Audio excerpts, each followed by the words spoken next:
All right, we're on chapter 18. This one's called The Cool of the Evening, and it begins on page 138. In the cool of the evening, when shadows darkened the fairgrounds, Templeton crept from the crate and looked around.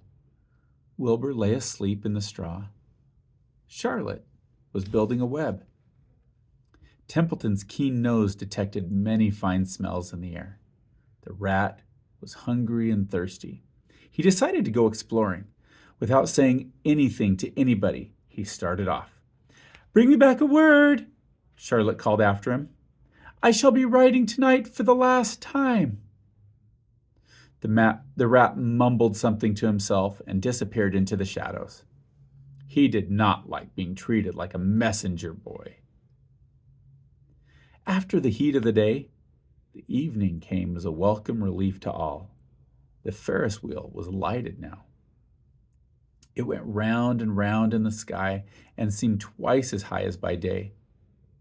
There were lights on the midway, and you could hear the crackle of the gambling machines and the music of the merry-go-round and the voice of the man in the Beano booth calling numbers. The children felt refreshed after their nap. Fern met her friend Henry Fussy, and he invited her to ride with him on the Ferris wheel. He even bought her a ticket for her, so it didn't cost her anything. When Mrs. Arable happened to look up into the starry sky and saw her little daughter sitting with Henry Fussy and going higher and higher into the air, and saw how happy Fern looked, she just shook her head.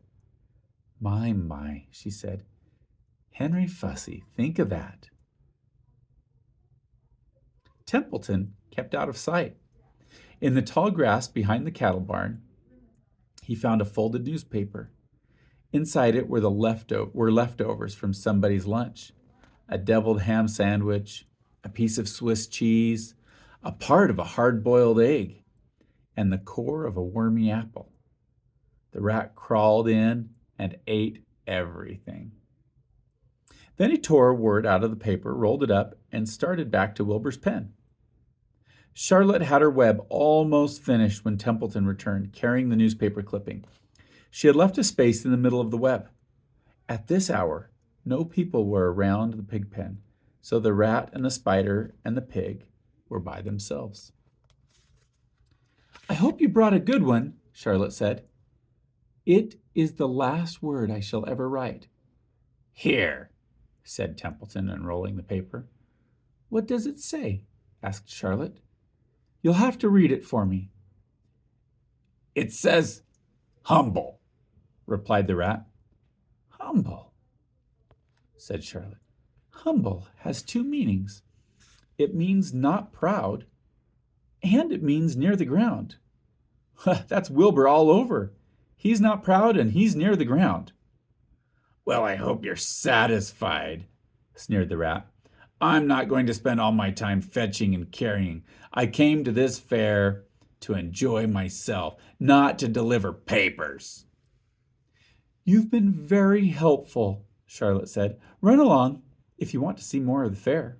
The rat grinned. "I'm going to make a night of it," he said.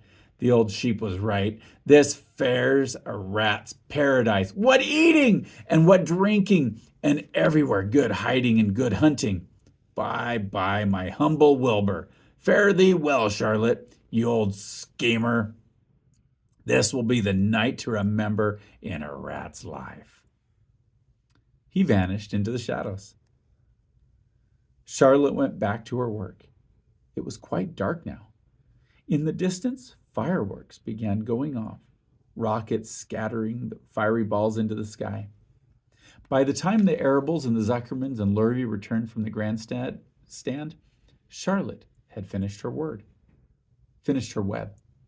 The word humble was woven neatly in the center. Nobody noticed it in the darkness. Everyone was tired and happy. Fern and Avery climbed into the truck and lay down. They pulled the Indian blanket over them. Lurvy gave Wilbur a forkful of fresh straw. Mr. Arable patted him. "Time for us to go home," he said to the pig. "See you tomorrow." The grown-ups climbed slowly into the truck, and Wilbur heard the engine start, and then heard the truck moving away in low speed. He would have felt lonely and homesick had Charlotte not been with him. He never felt lonely when she was near. In the distance, he could still hear the music of the merry-go-round. As he was dropping off to sleep, he spoke to Charlotte. "Sing me that song again about the dung in the dark," he begged. "Not tonight," she said in a low voice. "I'm too tired." Her voice didn't seem to come from her web. "Where are you?" asked Wilbur. "I can't see you. Are you on your web?"